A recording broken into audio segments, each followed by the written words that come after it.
और हमारी विस्पत्ति होती है कि हम उसके साक्षी या दृष्टा देखने के साथ साथ पूरा ध्यान रहे कि हम देख रहे हैं।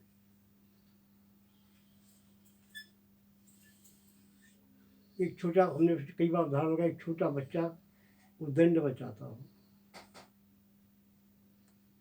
उसी समय उसे माँ आ जाए, पिता आ जाए, तो उसकी वो देखने लगे,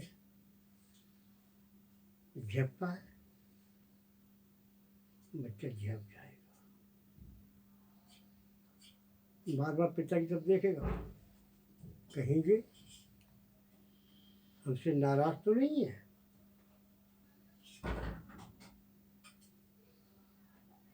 और पिता की दृष्टि देखी, जो कि जो व्यक्ति देख रहा है, तो उसकी उदरता धीरे धीरे ये शांति से बैठ जाएगा। जिस दिन तुम्हारी पहली दृष्टि तुम्हारी चित्त की वृत्ति पे पड़ेगी ना, उसकी गहन तो चित्त की वृत्ति अपने आप निवृत्ति अवस्था में खड़ी हो जाएगी, कि विचार शून्य की अवस्था में।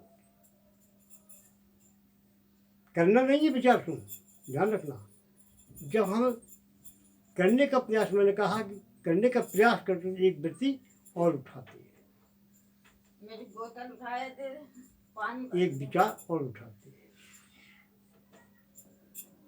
ये विचार का दंड हम मारते हैं विचार पे, ये लहर पे हम जाके समाप्त करने के लिए ये लहर न उठे, हम एक उस पर चोट मारते हैं। जैसी चोट मारते तो हजारों लहरें फिर इकट्ठी हो जाती। एक बार क्या हुआ, एक बार क्या हुआ,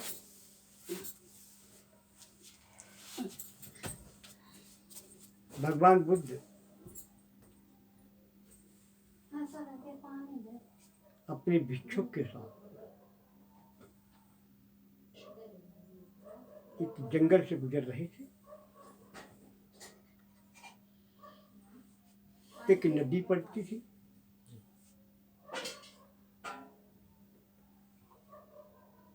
नदी से कुछ दूर और 1 किलोमीटर और आगे बढ़ के उनके शिष्य थे आनंद। जबकि आनंद उनके सबसे बड़े भाई थे, सगे भाई थे, लेकिन उन्होंने उनसे दीक्षा ले ली थी और भिक्षुक हो गए। कहा कि आनंद,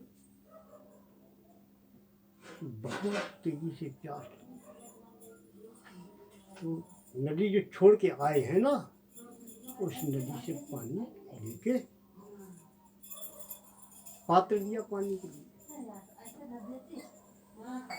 आनंद पानी लेने के गया, उधर से एक बैलगाड़ी गुजर रही थी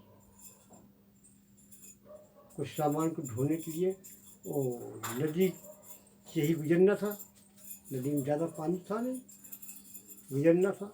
जैसी नदी से गुजरी है बैलगाड़ी, तो उसमें पानी में गंदगी ऊपर आ गई, जो गंदगी बैठी थी चल ऊपर, गंदा पानी।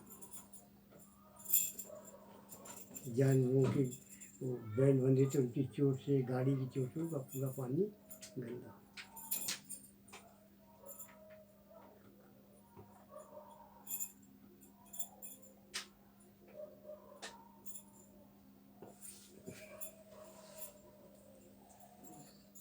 लौट आए,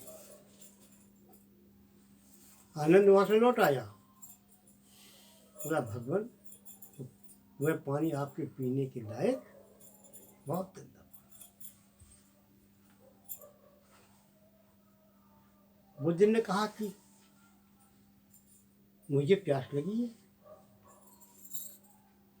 आसपास कहीं पानी है नहीं, तो वो पानी लेके आओ ना। थोड़ा शांत होकर के देखो। फिर गया, फिर कोई वहां से जानवर निकला, छुट्टी थी ना, फिर वहाँ से कोई जानवर निकला, फिर पानी मत मिला, फिर लौट के आया। बोले कि प्रभु आपके पीने के लायक वो पानी नहीं।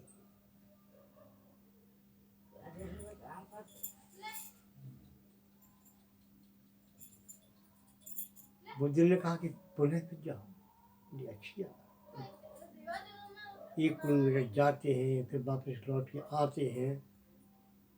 हम कहते गंदा पानी पीने लायक नहीं, वो कहते हम वही जिद करें वही पिएंगे।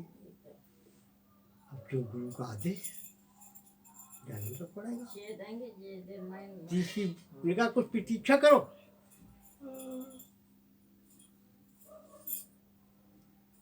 आनंद वहाँ गया, उसमें कोई गाड़ी मिली, कुछ लहरें चली, थोड़ी प्रतीक्षा की। प्रतीक्षा के पास करते करते देखा कि वो पानी ऊपर बिल्कुल निर्मल, उसकी जो गंदगी थी, जो मिट्टी थी, वो नीचे बैठ, और उस पात्र को भरा, निर्मल पानी था, पीने योग्य था। लेकर के भगवान बुद्ध के पास आए। लोग प्रभु आपको प्यास लगी है, आपने सही कहा था कि प्रतीक्षा करो। मुझे अब प्यास कौन लगी है? बुद्ध ने क्या कहा? मुझे अब प्यास। उनका संकेत था कुछ प्रतीक्षा करो।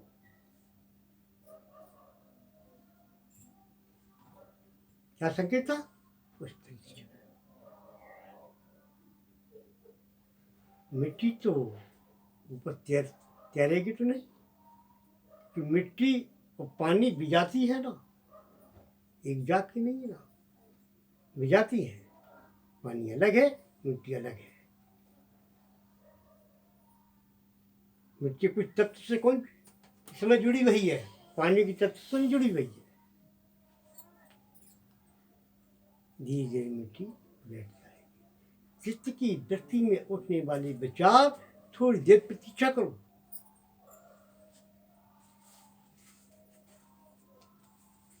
कोई जल्दीबाजी नहीं, इसमें किसी प्रकार की कोई जल्दीबाजी करने की आवश्यकता नहीं। शांत हो जाए।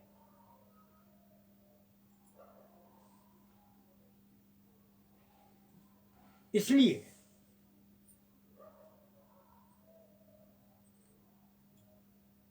साधना के क्षेत्र में औपचारिकता या अनौपचारिकता की कोई आवश्यकता। चलो महाराज जी कहेंगे कि हमें बैठना तो है ही थोड़ी देर के लिए। गुरु महाराज जी आदेश दे रहे हैं, मुझे आदेश का पालन तो करना ही है। अब थोड़ी देर बैठे भाई, शाम हो गई है, बैठ करके हम मालिक के आदेश का पालन करें। तो चित्त में केवल मालिक के आदेश के पालन के अलावा तुम्हारे पास कुछ नहीं बचेगा। क्यों? मालिक का आदेश तो केवल तुम्हारी चित्तवृत्ति विरोध की तरफ है। कैसे हमारी वृत्ति शांत हो, कैसे लहरें शांत हो, इसलिए बिठाला गया है।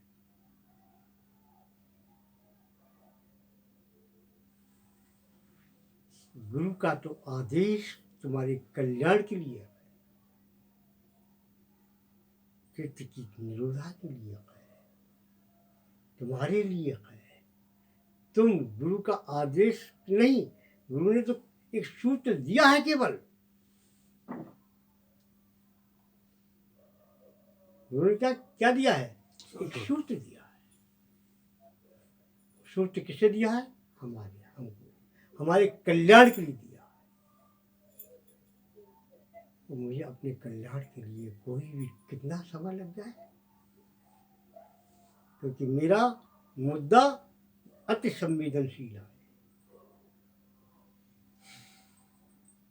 मेरा मुद्दा अति संवेदनशील, क्योंकि मनुष्य का शरीर मानव जीवन दांव पे लगा है, अति संवेदनशील है। एक बहुत बड़ी समस्या है। इस समस्या का समाधान कौन करेगा?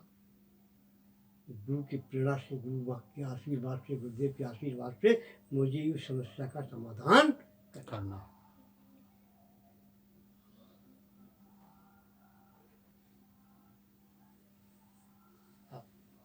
कहने के लिए तो हर व्यक्ति कहता है कि जी मास्टर साहब तो पढ़ाएंगे, मास्टर घोर के कौन पढ़ा देगा? पठन पाठन तो हमें करना है, इन्हें करना है। मैं अपने जीवन काल में कभी भी ट्यूशन नहीं की मैंने। मुझे पढ़ाने कोई नहीं आया थी, पैसे ही नहीं था।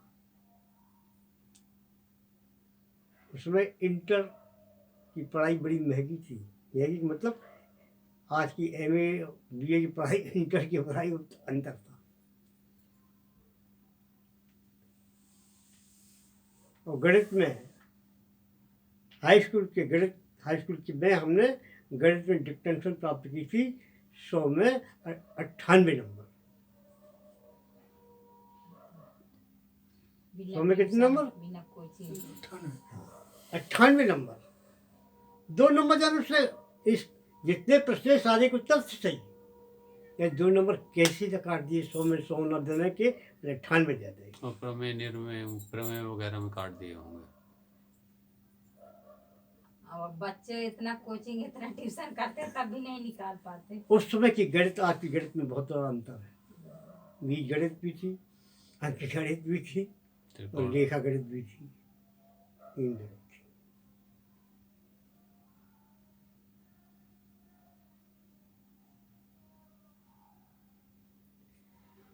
केवल एक सावधान और समझ की जरूरत है। सावधानी के साथ समझ की जरूरत है।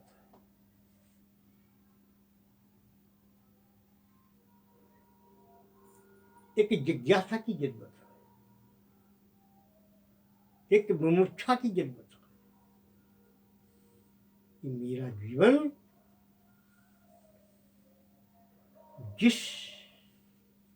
मेरी मांग क्या है भाई, मेरी चॉइस क्या है,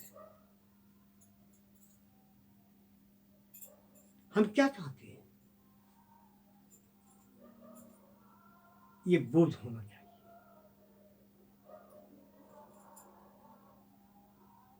गहरे में बोध होना चाहिए, साधारण नहीं। मेरी आखिर मांग क्या है? हो सकता है संसारी जीव कहते हैं कि मेरी तो मांग साहब ये है कि पैसा आ जाए, पद मिल जाए, प्रतिष्ठा मिल जाए, ये सब हो। ठीक है, अच्छी बात। पद की है, प्रतिष्ठा की है, धन की है, संपत्ति की है, वैभव की है, क्यों है?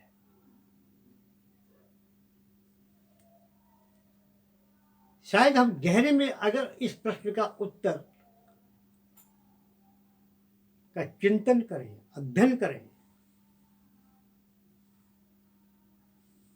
तो हर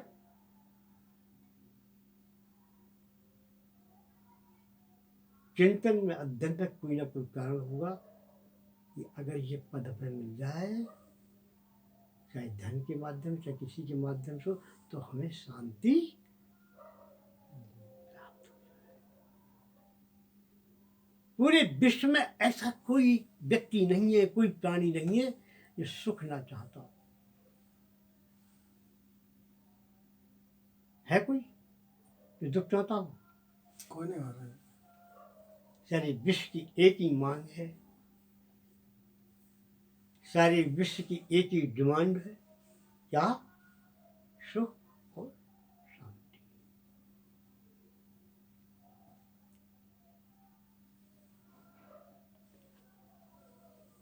इसके अलावा कुछ मांग है? अब सुख शांति की खोज में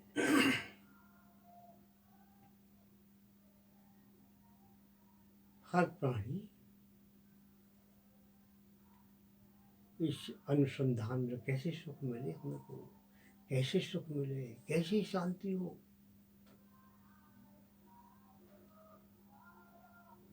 उस शांति को प्राप्त करने के हो सकते विभिन्न तरीका अपनाता हूँ।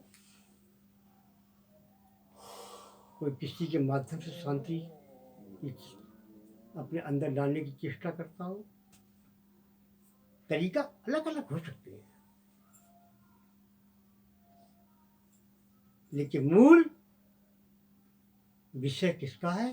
शांति का। चींटी से लेके ब्रह्मा तक उसी शांति की खोज में है, चिर शांति की खोज में है।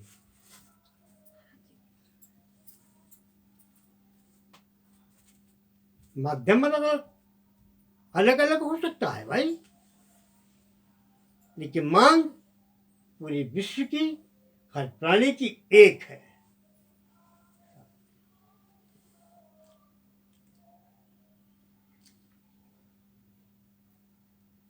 चाहे वो सज्जन हो,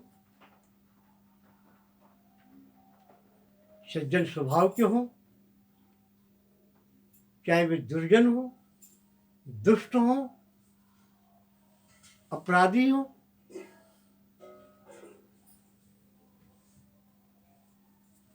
अपराध किया हो, लेकिन अगर हम गहरे में देखें, उस अपराधी की भी मांग शांति की है। तुम्हारे यहाँ जितने मुकदमे आते हैं, मुकदमे की अगर परिप्रेक्ष में देखें हम गहरे में, ये सारे सारे अपराधी या मुकदमे सुख शांति की खोज में। हमें इनकी जमीन मिल जाए, अपराधी सोच रहा है मुझे इसकी जमीन मिल जाए, वह शांति। ऐसे तो है। सही है। सज्जन से लेकर दुर्जन तक, दुर्जन की भी यात्रा शांति के लिए है और सज्जन की भी यात्रा शांति। मांग एक ही है। हो सकता है तरीके बदल, क्षेत्र से घूम के जाए,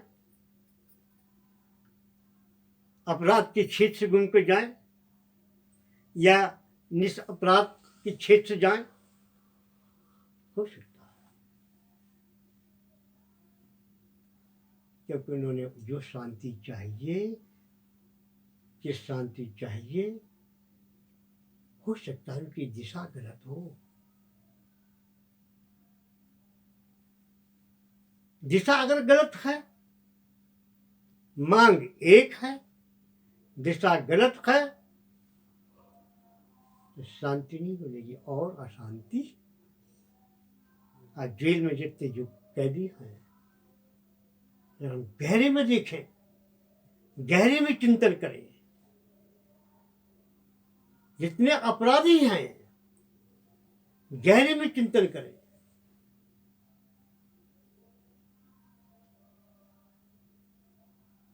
पापी से पापी जेल के अंदर है, गहरे में चिंतन करें,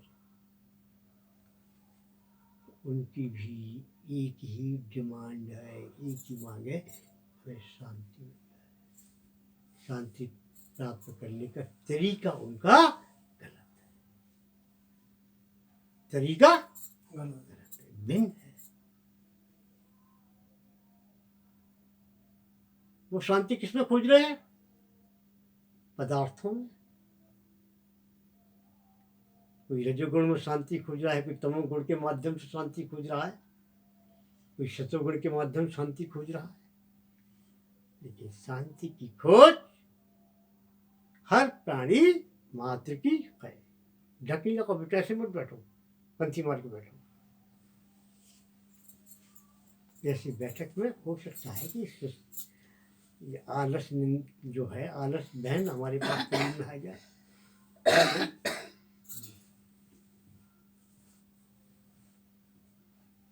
आलस बहन वो जल्दी भैया के हाथ पकड़ाते हैं। हमने भजन जा पर लिखो तो